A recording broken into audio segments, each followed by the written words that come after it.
Hello बच्चा लोग, स्वागत है आपका हमारे यूट्यूब चैनल पर।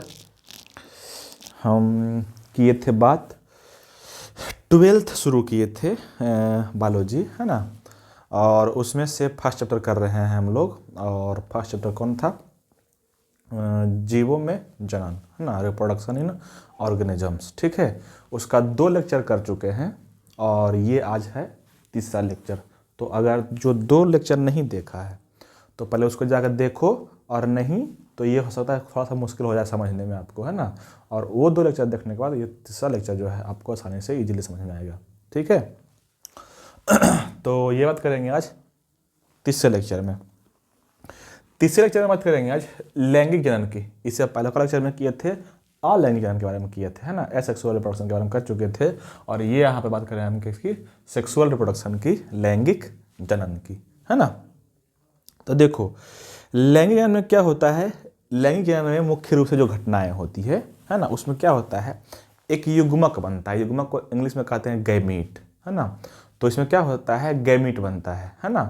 और गैमीट अलग अलग में होता है, जैसे मेल में अलग गैमीट बनता है, फीमेल में अलग गैमीट बनता है। जैसे आप जानते होंगे कि मेल जो नर होता है उसमें क्या बनता है, शुक्राणु बनता है। शुक्राणु क्या है, गैमीट है, उसी को युग्मक बोलते हैं हिंदी में। ठीक है, और जो फीमेल होती है, मादा जो होती है, उसमें बनता है क्या, अंडाणु बनता है, उसको बोलते हैं क्या, ओभम। तो भी क्या है, गैमीट है, उसको बोलते हैं फीमेल गैमीट। तो गैमीट को बोलते हैं युग्मक। तो गैमीट युग्मक का बार बार यूज करते रहेंगे हम, तो आप लोग कन्फ्यूज मत करना, एक ही बात है। हिंदी में युग्मक बोलते हैं और इंग्लिश में गैमीट बोलते हैं। ठीक है, तो देखो, अगर हम थोड़ा सा बात करते हैं इसमें कि सेक्सुअल रिप्रोडक्शन में कैसे क्या क्या होता है, तो इसमें सबसे पहले क्या होता है, गैमीट होता है ना। गैमीट को युग्मक बोलते हैं आप। ठीक है, अलग अलग गैमीट होगा, है ना। क्या क्या होगा, एक जिसे मान लेते हैं कि ये है कौन, मेल गैमीट है। ये है मान लो कौन, मेल गैमीट। ठीक है, और एक आपको दिखेगा यहाँ पे कौन सा, एक आपको दिखेगा यहाँ पे फीमेल गैमीट। एक दिखेगा कौन आपको, फीमेल गैमीट। ठीक है, तो मेल और फीमेल गैमीट जब दोनों मिलता है, मेल और फीमेल गैमीट जब दोनों मिलता है ना, तो जो मिलता है इसको बोलते हैं निषेचन। इसको क्या बोलते हैं, निषेचन बोलते हैं, है ना। और यही घटना होता है आपका लैंगिक जनन में। मतलब कि लैंगिक जनन में क्या होता है, 2 गैमीट मिलता है। अच्छा, इसको हम ऐसे बोले कि लैंगिक जनन में जो है 2 विपरीत गैमीट मिलता है। विपरीत क्यों? इसलिए कि ये मेल गैमीट है, ये फीमेल गैमीट है, तो विपरीत हुआ ना। तो लैंगिक जनन में जो घटनाएं होती है मुख्य रूप से क्या होता है, विपरीत गैमीट मिलता है। और वहाँ पे क्या होता है, मिलने की प्रक्रिया को ही बोलते हैं क्या, निषेचन, है ना। इसी का, अच्छा, इसको हिंदी में क्या बोलेंगे, इसको बोलते हैं हिंदी में युग्मक, याद रखना, है ना। उसी तरह से इसको भी क्या बोलेंगे, हिंदी में गैमीट को बोलते हैं युग्मक, युग्मक, है ना, युग्मक बोलते हैं। ठीक है, अब देखो बात आगे बढ़ाते हैं। एक तो नाम ये हो गया निषेचन, जो आप जानते हैं, सिंपल नाम है, साधारण नाम है। इसी का एक और नाम है, निषेचन का ही एक और नाम है, मतलब कि गैमीट के मिलने का ही एक और नाम है क्या, 2 युग्मक जब मिलता है ना, तो इसको बोला जाता है युग्मक संलयन। क्या बोलेंगे इसको, इसको बोलते हैं युग्मक संलयन बोलते हैं। क्या बोलेंगे इसको, युग्मक संलयन, युग्मक का संलयन होना, है ना। और इसी को बोला जाता है क्या, सिनगैमी इसको बोलते हैं। क्या बोलेंगे इसको, सिनगैमी बोलेंगे, सिनगैमी। तो सिनगैमी क्या है, युग्मक संलयन ही, मतलब 2 गैमीट जब मिला तो उसको बोलते हैं क्या, सिनगैमी, युग्मक संलयन। इसी को निषेचन भी कहते हैं आप। तो निषेचन सिंपल वर्ड है और सिनगैमी थोड़ा सा एडवांस वर्ड है, अलग कुछ नहीं है, एक ही बात। ठीक है, अब देखो यहाँ पे होता है यही क्या, लैंगिक जनन में जो होता है ना, 2 अलग गैमीट, 2 विपरीत गैमीट मिलता है, और मिलने के फलस्वरूप निषेचन प्रक्रिया होती है। और इस प्रक्रिया से बनता क्या है, इस प्रक्रिया से बनता है क्या, युग्मनज बनता है, जिसको बोलते हैं क्या, जायगोट बनता है ना, जायगोट बनता है। और यही जायगोट डेवलपमेंट करके क्या करता है, डेवलपमेंट करता है, विकसित होता है और बनाता है क्या, एम्ब्रियो बनाता है, एम्ब्रियो बनाता है, जिसको बोलते हैं आप क्या, भ्रूण बनाया, है ना। और यही भ्रूण डेवलपमेंट करके क्या बनाता है, बच्चा बनाता है, संतान बनाता है, क्या बनाता है, संतति बनाता है, संतति का निर्माण करता है। ठीक है, तो ये प्रोसेस जो होता है वो किस में होता है, लैंगिक जनन में। अब देखो, तो यहाँ से हम ऐसे बोले कि लैंगिक जनन करने के लिए 2 अलग, है ना, 2 जीव चाहिए होता है ना। लैंगिक जनन करने की जगह हम बात बोले तो क्या बोलते हैं, तो इसमें 2 विपरीत, यहाँ पे लिख लें, दो विपरीत जनक की आवश्यकता होती है ना, दो विपरीत जनक होता है, इसमें होना चाहिए लैंगिक जनन करने के लिए दो विपरीत जनक होना चाहिए, एक मेल और एक फीमेल, है ना। इसके अलावा इसको हम बोल सकते हैं क्या, दो विपरीत जनक हो गया, और इसको बोल सकते हैं क्या कि दो विपरीत युग्मक भी होना चाहिए, दो विपरीत, एक मेल युग्मक और एक फीमेल युग्मक, दो विपरीत युग्मक होना चाहिए, ठीक है।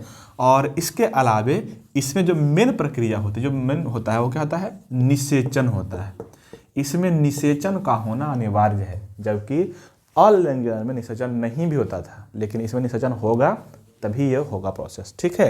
यहाँ पे क्या हो जाएगा, निषेचन होना ही चाहिए, इसको बोलते हैं क्या, फर्टिलाइजेशन बोलते हैं, है ना। या इसी का एक और नाम क्या है, युग्मक, इसी को बोलते हैं क्या, युग्मक संलयन बोलते हैं, इसी को क्या बोलते हैं, युग्मक संलयन बोलते हैं, इसी को बोलते हैं क्या, सिनगैमी बोलते हैं, सिनगैमी बोलते हैं, ठीक है। तो ये सारी बातें आपको याद रखनी है, ठीक है। अच्छा, यहाँ पे ये बात हो गया। यहाँ पे आपको ये बात रखना है कि जो लैंगिक जनन हुआ, लैंगिक जनन का महत्व क्या है, क्या इससे मिलता है हमको। तो यहाँ पे याद रखना, एनसीईआरटी में बहुत अच्छे से लिखा हुआ स्पष्ट भाषा में, और आपको बोर्ड में पूछेगा भी कि जो जीव लैंगिक जनन करता है उसको क्या लाभ है, क्या मिलता है उसको लैंगिक जनन का, जबकि जटिल प्रोसेस है, ये लेंदी प्रोसेस है ना। यहाँ क्या होता है, नर जर्म सेल में अर्धसूत्री विभाजन होगा तब बनता है गैमीट, है ना, और गैमीट बनेगा, फिर गैमीट मिलेगा, फिर जाके युग्मज बनेगा, फिर युग्मज का डेवलपमेंट होगा, फिर एम्ब्रियो बनेगा, एम्ब्रियो डेवलपमेंट होगा, तब जाके कहीं बच्चा बनेगा। तो ये लेंदी प्रोसेस है, जबकि अलैंगिक जनन जो जैसे कोई प्लांट है, उसका टहनी काटे, एक ब्रांच काटे, लगा दिया मिट्टी में, नया पौधा बन गया, तो आसान था। लेकिन ऐसे एक सवाल होगा, मिलेगा आपको कहीं एनसीईआरटी में ही मिलेगा कि मानव जो है ना अलैंगिक जनन की बजाय लैंगिक जनन करना क्यों पसंद किया, यह विकसित जीव अलैंगिक जनन जो आसान था उसके अलावा उसके तुलना में लैंगिक जनन जो लेंदी है, मुश्किल प्रोसेस है, इसको पसंद क्यों किया। तो इसका मेन कारण जो है ना, मेन मुद्दा जो है यही है। ये है ना, ये आपको रखना है, इसको अच्छा लगा के नोट करना है, ठीक है, कि लैंगिक जनन से जो होता है ना, इसकी संतति में, इसमें संतति में विभिन्नताएं आती है। क्या आती है, विभिन्नताएं आती है, ये बात आपको रखना है। और यही विभिन्नता इस जीव को आगे जीने के लिए हेल्पफुल होता है, यही विभिन्नता आगे जाने के लिए क्या होता है, हेल्प करता है, ठीक है। अब तुम लोगों को लगेगा कैसे हेल्प करता है ये विभिन्नता, है ना। अच्छा, ये विभिन्नता क्या होता है, जैसे देखो आप अपने माँ बाप से थोड़ा सा अलग दिखते होंगे, देखो दिखते होंगे सेम ही, माँ बाप के जैसे दिखते होंगे, लेकिन थोड़ा सा कुछ ना कुछ अपने गौर करके देखना, थोड़ा सा अंतर जरूर होता होगा, कुछ ना कुछ हल्का सा, है ना। ज़्यादा नहीं होगा, ज़्यादा होगा तो फिर दिक्कत है, ज़्यादा होगा ना तो तुम्हारा माँ बाप समझोगे तुमसे अति घोटाला कर लिया है कोई ना कोई, है ना। ज़्यादा नहीं है, थोड़ा सा अंतर होता है ना, उसी को बोलते हैं विभिन्नता। और यह विभिन्नता क्या होती है, हमको आगे जीने के लिए, हमारे अगले संतति को, हमारे अगला पीढ़ी को जीने में हेल्पफुल होता है, ठीक है। तो यहाँ से सारी बातें आपको याद रखनी है, ठीक है। चलिए, और अब आगे बात करते हैं कि लैंगिक जनन करने वाले जीव जो हैं, जिससे जितना बात बोले हैं सब आपको कहाँ पे, पीडीएफ में मिल जाएगा। आपको अगर लिखना है तो लिखिए, जैसे बोल रहे हैं, नोट करना है तो, और नहीं तो आपको पीडीएफ में मिल जाएगा, इसी नाम से तक कीजिए, टेलीग्राम पर सर्च कीजिए, वहाँ से आपको पीडीएफ मिल जाएगा, same to same as it is लिखा हुआ, ठीक है। चलिए, और अब बात करेंगे हम लैंगिक जनन करने वाले जीव जो होते हैं उसकी कुछ अवस्थाओं के बारे में चर्चा करेंगे, कि जो लैंगिक जनन करने वाले जीव होते हैं उसकी अवस्थाएं कौन कौन सी होती है, ठीक है। देखिए, जो जीव लैंगिक जनन करता है ना बालक, उसका जो होता है, जो मेन होता है, जो पहले होता है क्या, पहले उसको बोलते हैं शैशवावस्था, इसको क्या बोलते हैं, शैशवावस्था बोलते हैं, ठीक है। और उसका होता है क्या, यौवनावस्था बोलते हैं, है ना, या बोलते हैं इसको क्या, यौवन यहीं से लिखता है एनसीईआरटी, किशोरावस्था, क्या लिखता है, किशोरावस्था, ठीक है। यौवनावस्था इसके बाद आता है, ठीक है। और इसके बाद आ जाएगा, आपको सीधे आते हैं जनन अवस्था में, किसमें आ गए, जनन अवस्था में, है ना। और इसके बाद आते हैं किसमें, बुढ़ापा में, मतलब कि जहाँ पे हाँ क्या होता है, जनन अंग काम करना बंद कर देता है, उसको बोलते हैं बुढ़ापा। ठीक है। हाँ देखो शैशवावस्था में क्या होता है, बहुत बच्चा होता है, संतति मतलब बहुत छोटा को होता है, तो उसमें कुछ नहीं होता है ना, उसमें सिर्फ मेल और फीमेल अलग अलग होता है, उसकी पहचान हो पाती है। ठीक है, मेन काम आपको करना है यहाँ से किशोरावस्था में, इसको बोलते हैं एडोलेसेंस। इसको क्या बोलते हैं, एडोलेसेंस।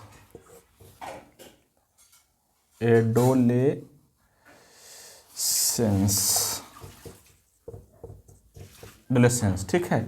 और इसको बोलते हैं जर्म, है ना, इसको बोला जाता है, इसको बोलते हैं क्या, रिप्रोडक्टिव एज। इसको क्या बोलते हैं, रिप्रोडक्टिव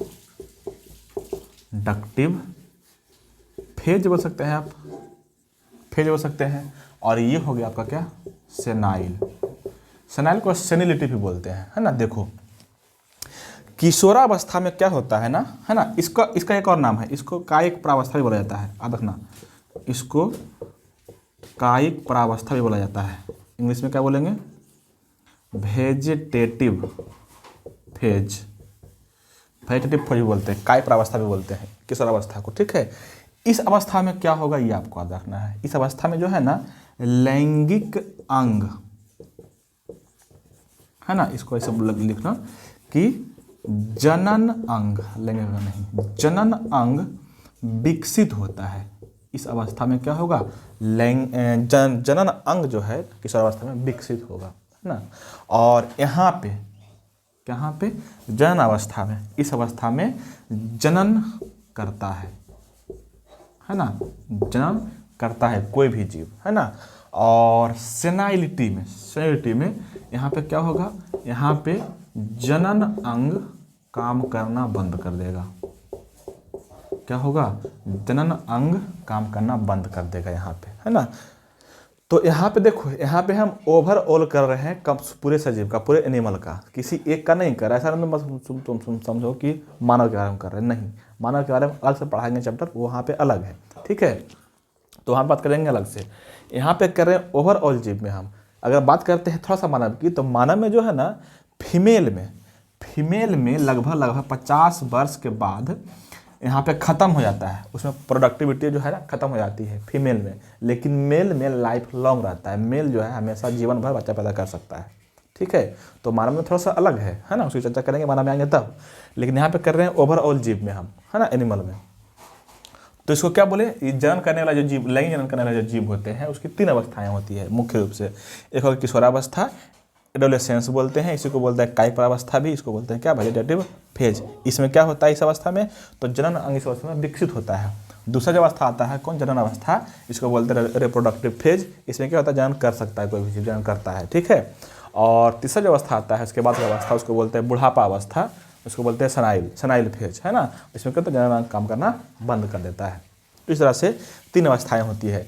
और इस चैप्टर में जो आपको पढ़ना है, जो अवस्था के बारे में, वो पढ़ना है किस अवस्था के बारे में, जनन के बारे में, क्योंकि इसका चैप्टर का नाम ही है जीवों में जनन। तो आप जनन अवस्था के बारे में पढ़ते हैं, मतलब इस फेज के बारे में हम लोग करेंगे। ठीक है, तो आइए इसको जैसे लिखे हैं वैसे ही, चाहे तो स्क्रीनशॉट ले सकते हैं, चाहे तो सीधा लिख सकते हैं। ठीक है, स्क्रीनशॉट ले लीजिए आप इस तरह से, है ना। यहाँ पे हम हट जाते हैं और स्क्रीनशॉट ले लीजिए और इसको मिटाते हैं। ठीक है, चलिए हम बात करेंगे किसकी, जनन अवस्था के बारे में, है ना, जनन अवस्था के बारे में। तो देखो जनन अवस्था जो होता है, वो जो जनन करने वाला जीव होता है ना, उसको हम अलग अलग से पढ़ेंगे, तो ताकि आपको अच्छे से समझ में आए, है ना। एक देखो पौधा भी होता है, एक प्लांट भी होता है, और एक एनिमल भी होता है। तो दोनों अलग अलग से पढ़ेंगे, है ना। पहले हम करेंगे किसमें, पादप में, पौधे में, मतलब कि प्लांट में कर रहे हैं, जो जनन करेगा प्लांट उसकी बात करेंगे। ठीक है, पौधों में करेंगे, इसको क्या बोलते हैं, पादप बोल सकते हैं आप।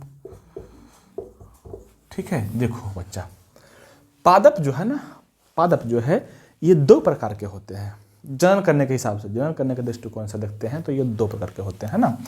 एक को बोलते हैं आप, जैसे एक जो होता है ना, वो होता है, उसको मोनोकार्पिक बोलते हैं, है ना। एक को बोलते हैं क्या, मोनोकार्पिक। ठीक है, और दूसरा जो है उसको बोलते हैं मल्टी कार्पिक। ठीक है, मोनोकार्पिक।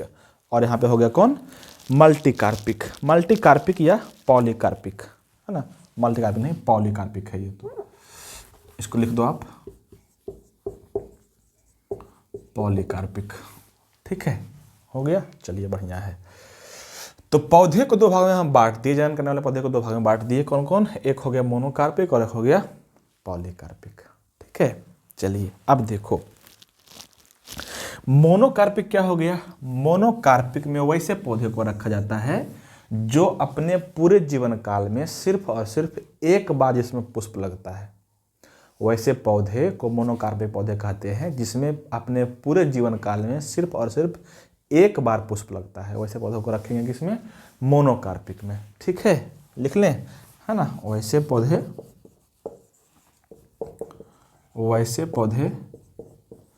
जिसके पूरे जीवन काल में सिर्फ एक बार पुष्प लगते हैं, वैसे पौधे को क्या कहेंगे, मोनोकार्पिक, ठीक है। और उसी तरह से यहाँ पे हो जाएगा कि वैसे पौधे जिसमें अपने जीवन काल में कई बार पौधे लगते हैं उसको बोलते हैं क्या, पॉलीकार्पिक, है ना। यहाँ पे क्या लिख लेंगे, तो वैसे पौधे जिसके पूरे जीवन काल में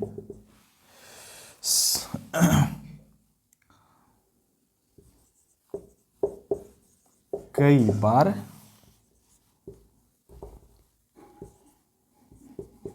पुष्प लगते हैं उसको क्या बोलेंगे, पॉलीकार्पिक, ठीक है। तो ये हो गया आपका इसका डेफिनेशन। अब बोले तुम लोग को लगेगा सर इसका एग्जाम्पल क्या है, कौन सा पौधा होता होगा जिसमें एक के बार पुष्प लगता है बाकी बार नहीं लगता है। अच्छा, कौन सा पौधा होता होगा जिसमें सिर्फ एक से अधिक बार पुष्प लगता होगा, कई बार पुष्प लगते होंगे। ऐसे हैं, देखो कभी देखे आप धान को देख लो, गेहूं को देख लो, मक्का को देख लो, है ना।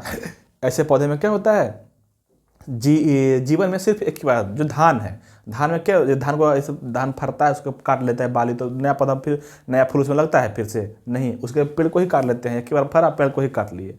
गेहूं को क्या किए, एक बार फरा उसको पेड़ को ही काट लिए। मक्का को क्या हुआ, एक बार फरा उसको पेड़ को ही काट लिए, उसमें दोबारा फूल नहीं लग सकता है, दोबारा नहीं लगता है।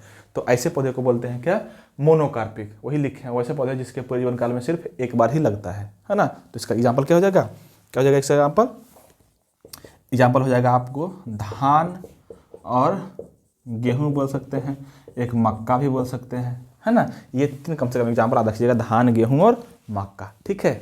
इसके अलावे एक और एग्जाम्पल याद रखना, इसका बांस, है ना। एक एग्जाम्पल कौन रखना है, बांस, है ना। और एक और एग्जाम्पल रखना है नीला कुरिंजी।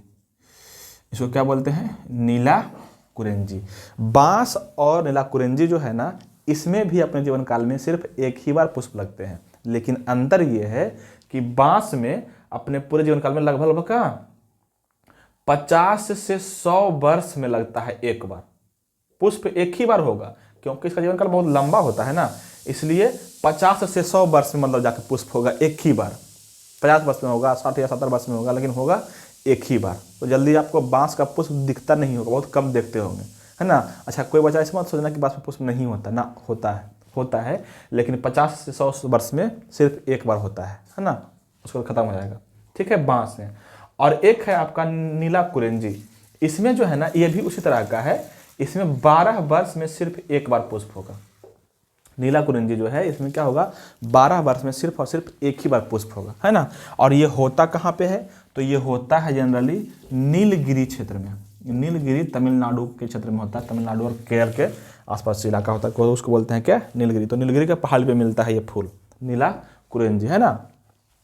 नीला कुरिंजी का जब पुष्प गिरता है ना, एक फूल जब होता है 12 वर्ष में एक बार होगा और बहुत जोरदार होता है, तो वहाँ पे क्या होगा, पूरा का पूरा पुष्प एक ही बार गिरेगा फूल होकर फल बनने के लिए, है ना। तो क्या होता है, पूरा का पूरा पहाड़ जो है नीला दिखता है, कैसा दिखेगा, पूरा पूरा का पूरा नीला दिखता है। तो वहाँ पे देश विदेश से या भारत के किसी अदर स्टेट से वहाँ पे लोग देखने के लिए जाता है कि कैसा, मतलब देखने में अच्छा लगता, मज़ा आता है। ठीक है, तो ये है क्या, नीला कुरेंजी। कहाँ पे होता है, नीलगिरी क्षेत्र में, सुखा दक्षिण का। ठीक है, अच्छा ये सारे भी किसका हो जाएंगे, इसके एग्जाम्पल, क्योंकि जीवन में इसमें भी सिर्फ एक ही बार होता है। ठीक है, नीला कुरेंजी में। ठीक है, चलिए, और यहाँ से एक बार आपको रखना है, अब ये हो गया ये। ठीक है, अब आइए पॉलीकार्पिक में। देखो पॉलीकार्पिक में क्या बोले हैं, वैसे पता है जिसमें एक से अधिक बार फूल लगता है, पुष्प लगता है। अब जिसमें एक से अधिक बार पुष्प लगेगा उसमें एक से अधिक बार बीज भी फल भी लगेगा, बीज भी लगेगा, है ना। तो ऐसे पौधे जो पॉलीकार्पिक है उसको बांटते हैं हम दो भाग में। जो पॉलीकार्पिक है ना उसको बांटते हैं दो भाग में, है ना। एक को बोलते हैं आपको मौसमी, एक को बोलते हैं क्या, मौसमी पौधा, है ना। और एक को बोलते हैं बारहमासी, एक को बोलते हैं बारहमासी। ये हो गया सीजनल और ये हो गया पेरेनियल, मतलब पूरे वर्ष, है ना। तो कुछ देखो पौधे होते हैं जो सिर्फ कोई प्रॉपर खास मौसम में ही उसमें पुष्प होगा।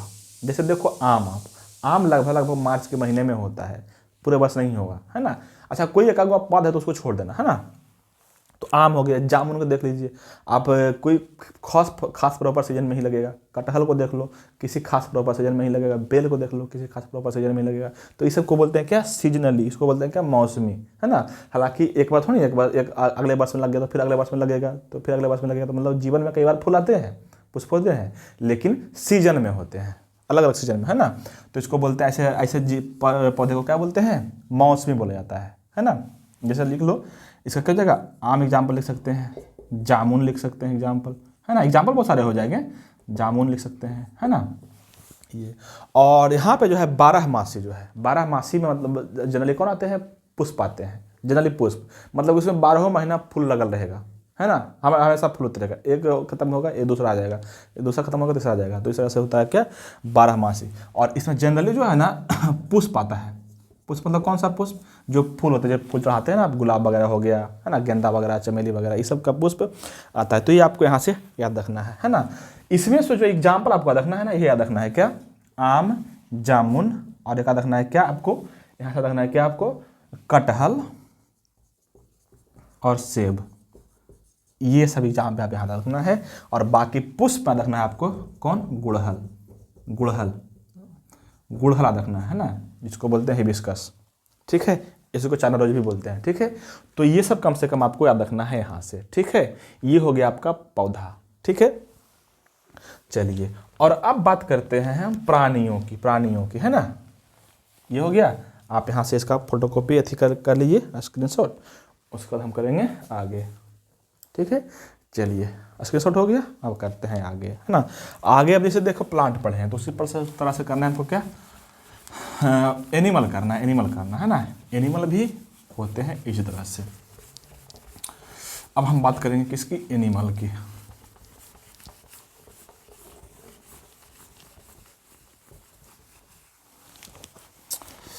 एनिमल में आपको ये करना है कि एनिमल भी दो तरह के होते हैं। जैसे प्लांट दो तरह का था ना, वैसे ही एनिमल भी होता है ना।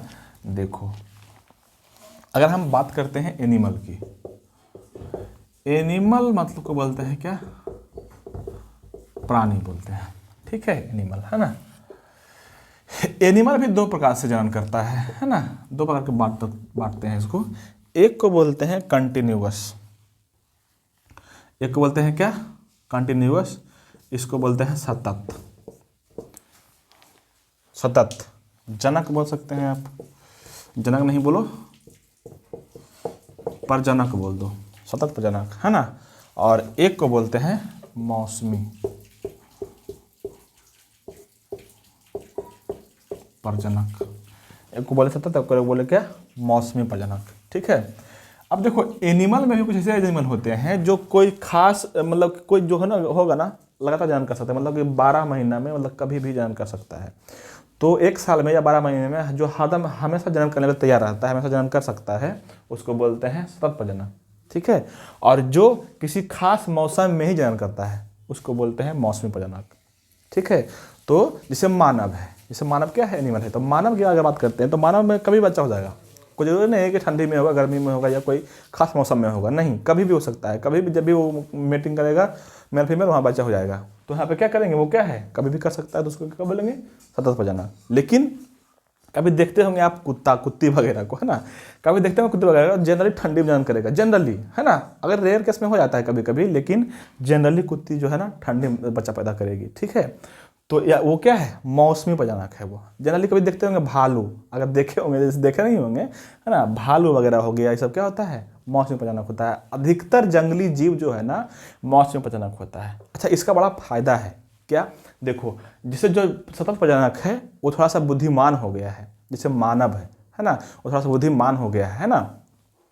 लेकिन ये जो मौसमी प्रजनक है वो क्या करता है, इसका बड़ा फायदा है, जिससे जंगली जानवर क्या करता है, मौसमी प्रजनन करता है। तो हमेशा ये नहीं कर सकता है ना, इसीलिए हमेशा मतलब कि इसमें जो एक दूसरे से मेल फीमेल मेटिंग नहीं करता है। अदरवाइज पता चलेगा कि पुरुष जो है हमेशा महिला पे मतलब कि अथी रहेगी, सवारी रहेगी, है ना, सवारी रहेगा। तो नहीं, ऐसा नहीं होता है, वो सीजन कोई खास प्रॉपर सीजन में ही मेटिंग करता है, हरदम नहीं करता है। जबकि मानव क्या है, जब मन चाहे तब कूद जाता है, ठीक है। तो ऐसा नहीं होता, ठीक है। देखो यहाँ पे हम बात कर रहे थे किसका, सतत के, और यहाँ पे इसको बोलते हैं कंटिन्यूअस ब्रीडर, इसको बोलते हैं सीजनल ब्रीडर, कंटिन्यूअस ब्रीडर और ये सीजनल ब्रीडर, ठीक है। चलो बात देखो देखो इसका एग्जाम्पल कौन हो जाएगा, अच्छा लिखना है क्या, इसको लिख लेते हैं। देखो यहाँ पे क्या बोलते हैं, ऐसे वैसे प्राणी जो सालों भर बच्चे पैदा कर सकता है, हाँ, उसको बोलते हैं सतत प्रजनन बोलते हैं, ठीक है। और यही यहाँ पे लिख लेंगे क्या, वैसे प्राणी जो किसी खास मौसम में जनन करता है, उसको बोलते हैं क्या, मौसमी प्रजनक, है ना। इसका एग्जाम्पल क्या हो जाएगा, है ना। अच्छा, इसमें पहले रखना है कौन कौन से आते हैं। इसमें आता है आपको प्राइमेट, क्या आएगा, प्राइमेट, है ना। और इसमें कौन आएगा सर, तो इसमें आएगा लगभग सारे जंगली जानवर, लगभग सारे जंगली जानवर आता है इसमें, है ना। या बोल सकते सीधे जानवर पहले के जानवर जो था ना, लगभग सारे क्या आते थे, क्या मौसम वाइज करते थे ही, किसी खास मौसम में ही जन्म करते थे।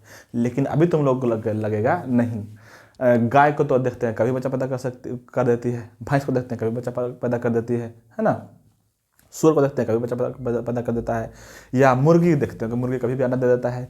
तो जितना भी एग्जाम्पल अभी हम बोले हैं, गाय हो गया, भैंस हो गया, सूअर हो गया, मुर्गी हो गया, है ना, तो ये सारे जो है ना मानव जो है इसको अपने अनुसार अनुकूल कर दिया है, क्योंकि मानव को इससे लाभ मिलता है, उससे अंडे मिलता है, बच्चा मुर्गी बढ़ेगा तो उसे अधिक इसको मीट मिलेगा, गाय से दूध मिलता है, बछड़ा मिलता है ना। तो मानव जो है ना अपने अकॉर्डिंग इसको ढाल लिया है कुछ जीवों को, इस कारण से जो है वो सतत हो गया है, मौसमी नहीं रह के सतत हो गया है। लेकिन जानवर जो है ओरिजिनल मूल रूप से जनरली क्या होते हैं, मौसमी ही होते हैं। तो कुछ वैसे जीव जिसको मानव अपने लाभ के हिसाब से अपने आप के अनुरूप ढाल लिया है तो सतत करता है, जैसे गाय हो गया, है ना, मुर्गी हो गया, तो ठीक है। लेकिन यहाँ पे आ रहेगा जनरली तो यही लिखना है आपको, ठीक है। अब देखो सतत एग्जाम्पल में क्या लिखे हैं, प्राइमेट। अब बोलेगा तुम लोग प्राइमेट क्या है सर, तो प्राइमेट में वैसे जीव आते हैं जो करता है क्या, सतत प्रजनन करता है, मतलब कि सालों भर बच्चा पैदा कर सकता है ना। जैसे क्या होगा सर, तो जैसे हो जाएगा मानव में हमेशा बच्चा पैदा करने की शक्ति होती है सालों भर, कौन महीने में, जनवरी हो, दिसंबर हो, महीना हो, कोनो हो, है ना। इसी तरह से क्या होता है बंदर में भी क्या होता है, बंदर में भी सालों भर बच्चा पैदा करने की क्षमता होती है ना। एक हो गया एप्स जो होता है, इस बंदर का ही एक टाइप है, उसमें भी होता है ना। इसी में एक और लिख सकते हैं आप लंगूर भी बंदर का ही एक प्रजाति है ना। इसी में लिख सकते हैं गुरिल्ला भी इसी टाइप का है। और एक लिख सकते हैं आप क्या, चिंपैंजी, ये भी इसी का है एक प्रजाति। तो ये सारे जो है मानव, बंदर, एप्स, लंगूर, गुरिल्ला, चिंपैंजी, ये सारे आपको क्या है, प्राइमेट है ना। मतलब कि ये सब कभी भी साल भर में बच्चा पैदा करने की क्षमता रखता है, बच्चा पैदा करता है। लेकिन यहाँ पे लिखे हैं क्या, जंगली जानवर, ठीक है। मतलब क्या क्या लिख रहे हैं, यहाँ पे भालू लिख लेते हैं, भालू लिख लो, सियार लिख लो, है ना, और एक कुत्ती लिख लो, कुत्ती कुत्ता जो भी का सब समझते हैं जंग जानवर। तो ये सब क्या हो गया, मौसमी प्रजनक होता है। ठीक है, इसी में से आता है आपको यहाँ पे दो चीज़ पढ़ने के लिए, यहाँ पे हम बताएंगे, बात करेंगे इसकी। एक वर्ड होता है आर्तव चक्र, एक वर्ड कौन होता है, आर्तव चक्र, और एक शब्द होता है मध चक्र, है ना।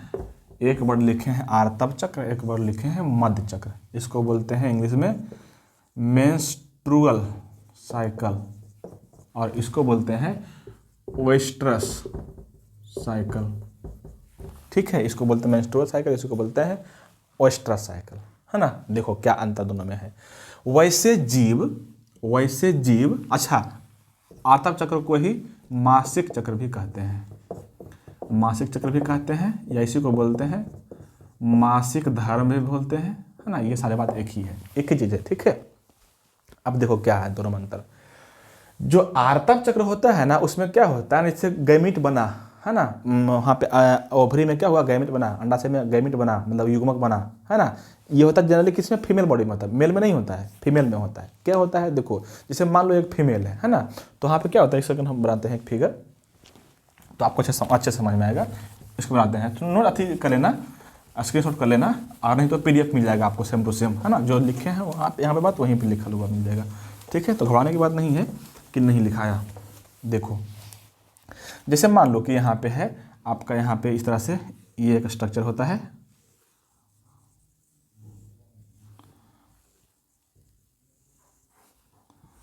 इस तरह से स्ट्रक्चर होता है।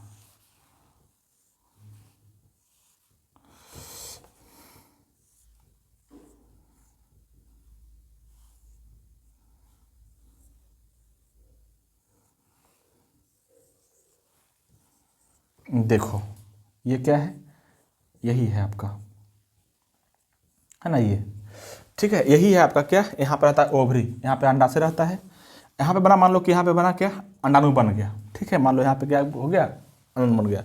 अच्छा देखो दो ओवरी होता है, दोनों साइड में दो ओवरी होता है, लेकिन अच्छा ये मत समझना कि दोनों साइड जो है अंडाणु बन जाएगा, नहीं। अंडाणु जब भी बनता है तो कोई एक ही साइड बनता है, दोनों साइड नहीं बनता है, याद रखना। कभी भी बनेगा तो दोनों साइड नहीं बन सकता है, हमेशा क्या बनता है, कोई या तो ये लेफ्ट साइड में बनेगा या तो राइट साइड में बनेगा, किसी एक साइड में ही बनता है अंडाणु, दोनों में एक साथ कभी नहीं बनता है। ठीक है, ये मत सोचना कि दोनों बन जाएगा एक के बाद तो दोनों क्या हो जाएगा, बच्चा जुड़वा हो जाएगा, ट्विंस हो जाएगा, नहीं ऐसा नहीं होता है। ट्विंस ऐसा नहीं होता है, ट्विंस के अलग तरीके उसको बताएंगे आगे। ठीक है, तो जैसे मान लो कि यहाँ पे क्या होगा, अंडाणु बना, यहाँ पे अंडाणु बना, ठीक है, अंडाशय में अंडाणु बना, और ये आता है कहाँ पे, यहाँ पे आता है। तो यहाँ पे क्या होता है, निषेचन के लिए तैयार रहता है, यहाँ पे आया और रुकल रहा, कि जैसे यहाँ पे स्पर्म आएगा ना, फीमेल का बॉडी है बना, यहाँ पे क्या अंडाणु, अब जहाँ पे यहाँ पे निषेचन हुआ और यहाँ पे स्पर्म आएगा, तो स्पर्म आएगा तो यहाँ पे क्या होगा, निषेचित हो जाएगा, निषेचन होगा। लेकिन जिसमें निषेचन नहीं हुआ, जिससे निषेचित हो जाएगा ना, तो क्या होगा, फिर बाहर आके यहाँ पे क्या हो जाएगा, ट्रांसप्लांट हो जाएगा, रोपित हो जाएगा, यहाँ पर आ जाएगा, और तब हम बोल देंगे क्या, गर्भधारण हो गया, है ना, क्या हो गया, महिलाएं प्रेग्नेंट हो गई। लेकिन जब यहाँ पे स्पर्म नहीं आया तो उस केस में क्या होगा, जब स्पर्म नहीं आता है ना, तो यही अंडाणु, ये क्या है, अंडाणु, ये आ जाता है यहाँ पे, बाहर आ जाता है, बाहर निकल के आ गया, है ना। और ये जो दिख रहा है आपका लेयर ना, ये जो दिख रहा है आपका लेयर अंदर का, ये जो लेयर दिख रहा है आपका, ये बना हुआ होता है किसका, संयोजी उत्तक से बना होता है। किससे बना हुआ होता है, संयोजी उत्तक से, है ना, जिससे बहुत सारा ब्लड रक्त भरा हुआ है ना। तो जब ये नहीं होगा ना, तो यहाँ से जो है ना अंडाणु यहाँ पे आएगा, और अंडाणु के साथ साथ ये जो आपका बना हुआ तीसरा लेयर, गर्भाशय में 3 लेयर होते हैं, इसको बोलते हैं अंताभित्ति, है ना। तो अंताभित्ति बना होता है किसका, ब्लड का।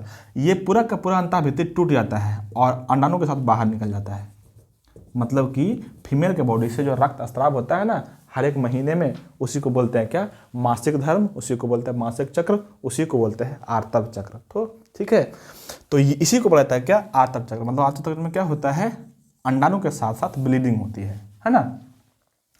तो ये जो होता है ना, ये किस में होता है, ये होता है आपको कंटिन्यूअस ब्रीडर जो करता है ना, जो करता है कंटिन्यूअस ब्रीडर, उसमें होता है। मतलब कि किस में होगा, ये मानव में होता है, या बोलते हैं इसको क्या, प्राइमेट में होता है। ये सिर्फ ध्यान रखना, ये किस में होगा आर्तव चक्र, सिर्फ और सिर्फ प्राइमेट में ही होगा, है ना। और मौसमी प्रजनक में नहीं होता है ना। मौसमी प्रजनक में क्या होगा, इसमें होता है मध चक्र। अब ये क्या होता है मध्य चक्र, देखो समझना इसको। मध्य चक्र में क्या होता है ना, इससे यहाँ पे प्रोसेस वही है, यहाँ पे अंडाणु आया बन के, अगर निषेचन नहीं हुआ तब क्या हुआ, निषेचन नहीं होने पर क्या होता है, यहाँ पे आया। लेकिन यहाँ पे ये जो है ना, ये जो अंतःभित्ति था उसमें फीमेल में या आत्म चक्र में टूट के बाहर आ जा रहा था ब्लड के साथ। लेकिन मध्य चक्र में जो है ना, इसी के भित्ति द्वारा, ये क्या है, अंडाणु है, और अंडाणु बना हुआ किसका, प्रोटीन का। ये प्रोटीन के रूप में इसको सोख लेता है, एब्जॉर्ब कर लेता है, मतलब कि बाहर नहीं निकलेगा कुछ, जो भी है इसके बॉडी में ही रह जाएगा, है ना। तो बॉडी यही सोख लेता है ना। तो इसलिए मध्य चक्र में क्या होता है, ब्लीडिंग नहीं होता है, क्योंकि सारा का सारा बॉडी में ही रह गया, शरीर में ही रह गया। लेकिन आत्म चक्र में या मासिक धर्म में ब्लीडिंग होती है ना। और वो किस में होगा, सिर्फ प्राइमेट, फीमेल प्राइमेट में होगा, जबकि मध्य चक्र नहीं होगा, फीमेल में भी नहीं होगा, है ना। इसीलिए गाय हो गया, शेर हो गया, कुत्ता हो गया, कुत्ते हो गया, कभी नहीं देखते होंगे कि ब्लीडिंग चल रहा है ना, उसमें नहीं होता है ना। तो ये सारी बात आपको रखना है। मध्य चक्र में क्या होगा, ब्लीडिंग नहीं होगा। क्यों, क्योंकि ये इसको बॉडी ही ऑब्जर्व कर लिया था, ठीक है। इस कारण से इसमें ब्लीडिंग नहीं हो पाती है। तो ये सारी बातें आपको यहाँ से याद रखना है। आत्म चक्र जब भी होगा तो किसी खास दिन में होता है, जैसे किसी फीमेल का, जैसे मान लो कि हो रहा है 1 तारीख से शुरू हो रहा है ना। तो ये होगा किस में, 28 दिन होगा, है ना। और ये 1 तारीख का किस में होगा, 28वां दिन ही होगा, 28वां दिन ही होगा। फिर किस में होगा, 1 तारीख होगा। फिर मतलब कि ये किसी खास दिन में ही होगा, है ना। तो पता होती है महिलाओं को कि कब होता है कब नहीं होता है ना। जनरली ये 28 महीनों में होती है, 28 दिनों में होती है, ठीक है। तो ये बातें आपको यहाँ से याद रखनी है, ठीक है। और इसमें और कुछ है, इसमें तो और कुछ नहीं दिख रहा है, नहीं अब नहीं है।